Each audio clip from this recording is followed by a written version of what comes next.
Bonjour, aujourd'hui on va en road trip sur la côte nord. Si tu habites au Québec ou si tu apprends le français et veux voyager dans des régions francophones, eh bien je t'invite à découvrir cette région de la côte nord du Québec. C'est situé sur la rive nord du fleuve du Saint-Laurent. Ça commence à environ 500 km de la ville de Montréal. Et donc pour y arriver, en général, on va conduire de Québec jusqu'à la côte nord par la route 138. Et donc d'abord on arrive au fjord du Saguenay.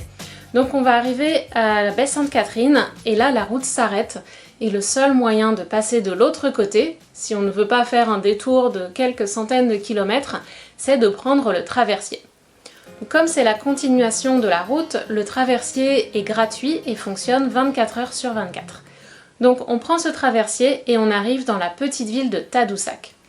Tadoussac, c'est une station touristique assez développée, donc c'est petit mais c'est très touristique et c'est une super étape, c'est très joli, très mignon, il y a plein de restaurants, il y a des hébergements, donc des hôtels, des chambres d'hôtes, des Airbnb, etc., des campings aussi.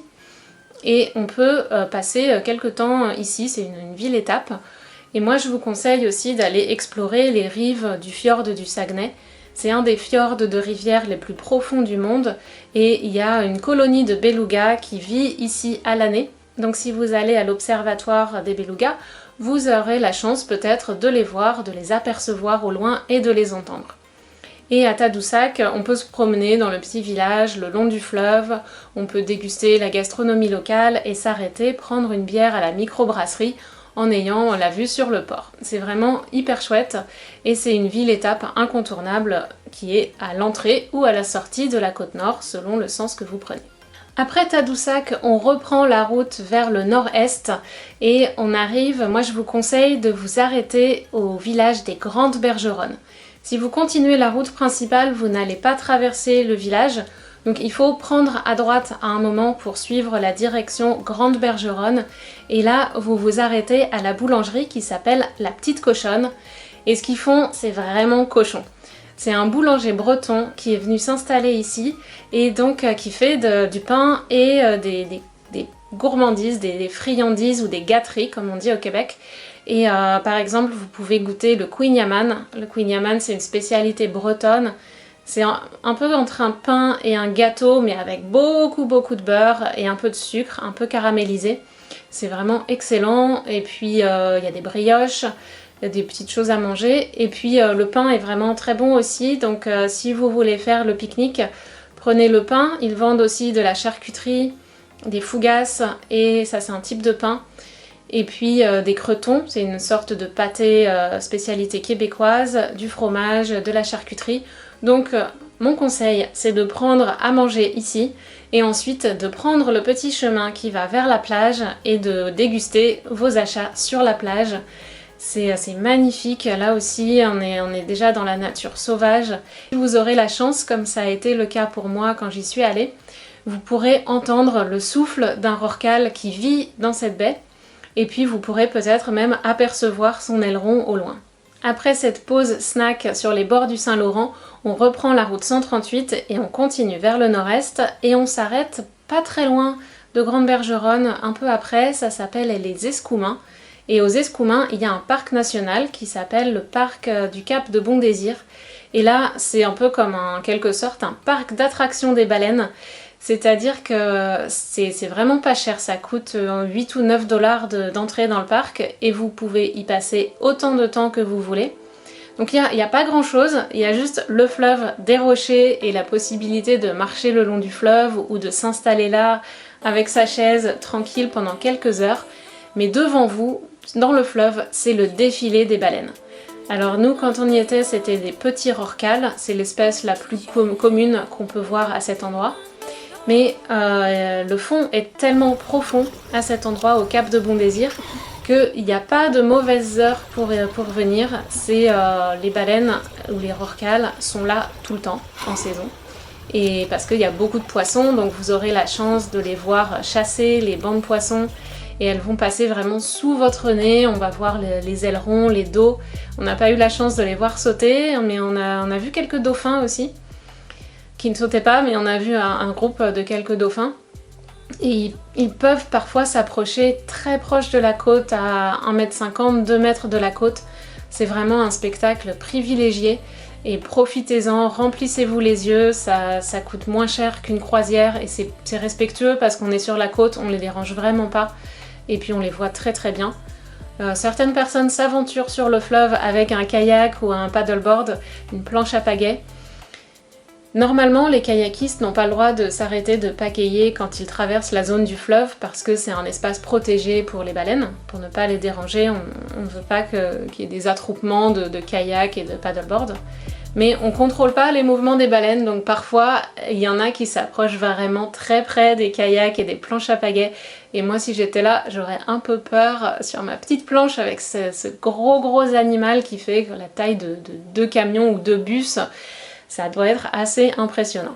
N'oubliez pas la crème solaire et moi je vous recommande d'y passer plusieurs heures vraiment à profiter de ce spectacle assez exceptionnel. Après le cap de Bon Désir, on reprend la route 138.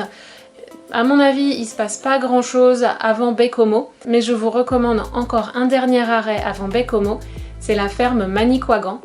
La ferme Manicouagan, donc sur la droite de la route, il faut tourner à droite et on va vers le fleuve mais on n'est pas en bord de fleuve. Et la particularité de cet endroit, c'est que c'était le lit de la rivière avant.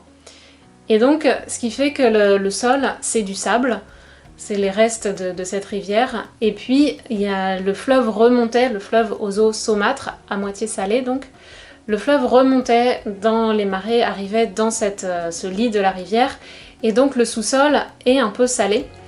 Et donc les fruits et les légumes de cette ferme, on sent un petit côté iodé, c'est pas sucré comme les fraises, on a l'habitude, les fraises de l'île d'Orléans par exemple. Et donc dans cette ferme, vous pouvez ramasser les fruits vous-même, donc on avait ramassé des fraises et des camerises. Les camerises, c'est une baie qui ressemble au bleuet, ou au blueberry, mais en forme allongée. C'est un petit peu le même goût et c'est vraiment très bon, surtout quand on l'a ramassé soi-même. Et donc la ferme Manicouagan, c'est un arrêt vraiment sympa avant d'arriver à Baie-Comeau. Baie-Comeau, c'est un peu la grande ville du coin, donc il y a le centre historique et puis la partie plus récente. C'est pas très charmant, mais c'est pratique parce qu'il y a beaucoup de motels, d'hôtels et d'hébergements. Donc c'est une ville qui est pratique sur la route 138.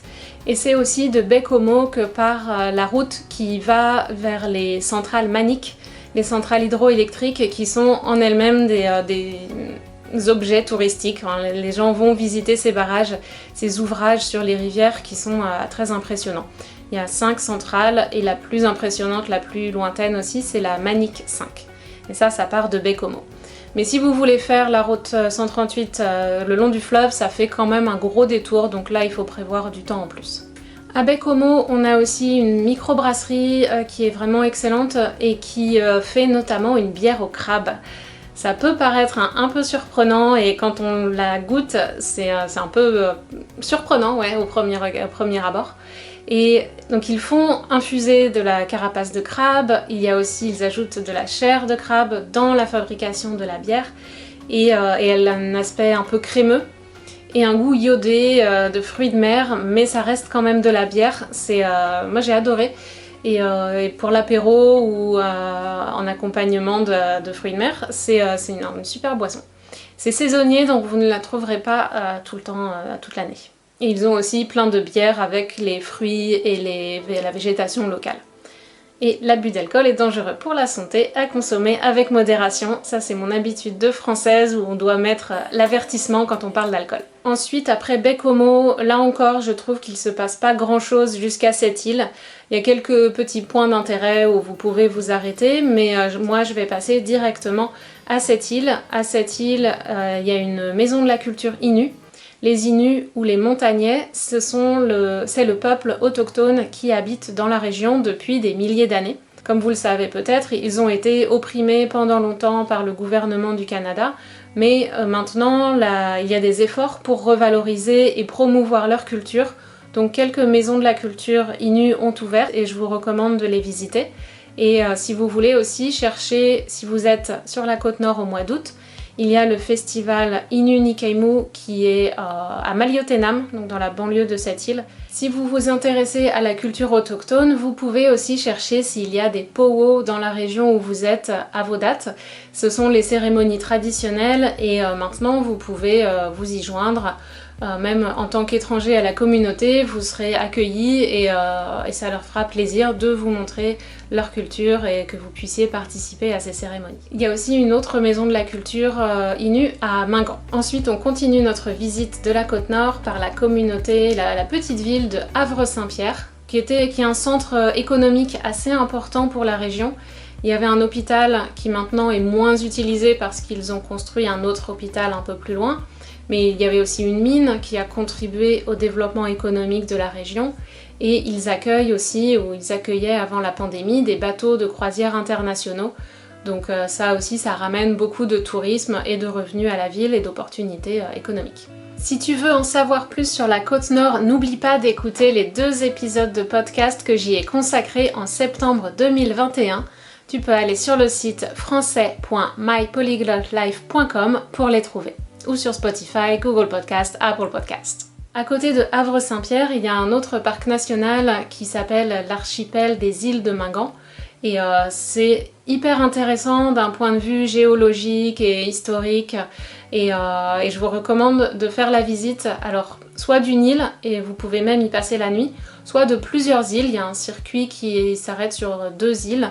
Et c'est ce que j'ai fait et c'est hyper intéressant parce que les 2 îles ont chacune des caractéristiques différentes et les gardes du parc sont là pour répondre à vos questions. Donc ils sont bilingues si vous voulez leur parler en anglais, mais vous pouvez aussi leur parler en français. Profitez-en pour pratiquer et vous allez voir qu'ils vont vous aider et ils seront ravis que vous fassiez l'effort de parler en français. On reprend la voiture et on continue, donc bien sûr faites des étapes, dormez entre temps parce que c'est assez long quand même, surtout si vous voulez profiter de chaque arrêt et pas juste courir et conduire frénétiquement d'une ville à l'autre. Arrêtez-vous dans les petites communautés, profitez, prenez votre temps. Et en parlant de prendre son temps, on arrive après à Aguaniche. À Aguaniche, je vous recommande de prévoir un arrêt pour manger là-bas ou au moins pour acheter les choses à emporter. Il y a un établissement qui s'appelle le fumoir Le Goïniche et là vous pourrez déguster le saumon qui est fumé sur place. Et puis si vous avez plus de temps, vous pouvez vous arrêter pour le déjeuner ou le dîner et le souper si on parle comme les Québécois. Et c'est vraiment excellent, donc un arrêt à ne pas manquer, surtout si vous aimez le saumon et le saumon fumé. Et puis ensuite on arrive à mon coup de cœur, la petite ville ou le village de Natashquan. Là, on a des panneaux à Natashquan qui disent que le temps s'arrête. Et c'est un peu l'impression que j'ai eue, ou c'est l'impression qu'on aimerait avoir, que le temps s'arrête et qu'on puisse rester là pendant longtemps. Alors j'imagine que la vie en hiver et en été est différente, mais la communauté est aussi très soudée, donc en hiver, les habitants, il y a toute une culture de bars et de fêtes chez les uns ou chez les autres, de danse, etc. Une personne du village nous racontait ça, qu'il y a vraiment une tradition à Natashquan de prendre du bon temps, prendre du plaisir et un gros esprit de communauté. Et je pense que c'est pour ça que ça se ressent quand on est dans la ville. C'est une ville où il fait bon s'arrêter. Le premier jour il faisait pas très beau, mais le deuxième jour il faisait super beau et là c'est vraiment le paradis sur terre. C'est juste un peu loin de tout, il faut avoir la patience et le temps d'arriver jusqu'ici. Mais si vous avez le temps d'y aller, c'est vraiment un coup de cœur et profitez du restaurant, de la chocolaterie, de la microbrasserie. Profitez de se balader juste en bord de fleuve. Donc là on est au golfe du Saint-Laurent, donc c'est un peu plus imposant que c'est presque l'océan déjà. Il y a le musée de la ville de Natashquan qui parle de la ville et de la région qui est super intéressant. C'est un particulier qui était passionné de sa région et d'histoire qui a monté cette collection, donc il a accumulé les objets anciens, des archives et il a organisé tout ça en une exposition thématique. Et vous pouvez passer des heures dans ce petit musée à regarder tous les panneaux et à apprendre comment les gens vivaient à l'époque du début du peuplement par les Blancs. Ça manque un peu d'histoire autochtone, mais comme les communautés ont été séparées pendant très longtemps, on a tenu les autochtones à l'écart. ils sont encore aujourd'hui tenus à l'écart de beaucoup de choses. Donc ça se comprend qu'une personne blanche n'ait pas forcément développé un intérêt pour la façon dont les peuples autochtones vivaient avant la colonisation et avant l'établissement par les Acadiens dans cette région. Si vous aimez le chanteur Gilles Vigneault ou si vous voulez découvrir un chanteur emblématique du Québec, Gilles Vigneault est né à Natashquan. Ses chansons sont inspirées beaucoup par les personnes qui vivaient dans sa communauté. Donc vous pouvez faire une visite guidée de l'ancien environnement de Gilles Vigneault, écouter comment ses chansons sont liées à son environnement et sa communauté. Donc je n'ai pas fait cette visite, je connais pas bien Gilles Vigneault et j'avais pas beaucoup le temps, mais si ça vous intéresse de connaître un peu plus sur la culture québécoise, surtout si vous vivez au Québec, ça aide pour s'intégrer, de comprendre comment ce pays, comment les gens de ce pays vivent, ont vécu, comment ils pensent et quelle identité et quelles valeurs ils ont. C'est toujours hyper intéressant de faire des activités comme ça quand on arrive dans un pays ou quand on vient d'ailleurs et qu'on veut découvrir la région d'une façon moins superficielle que juste prendre les jolies photos des paysages. Si vous êtes motivé encore pour continuer, il ne reste plus que 44 km pour rejoindre la fin de la route, la fin officielle de la route 138 à Kegaska.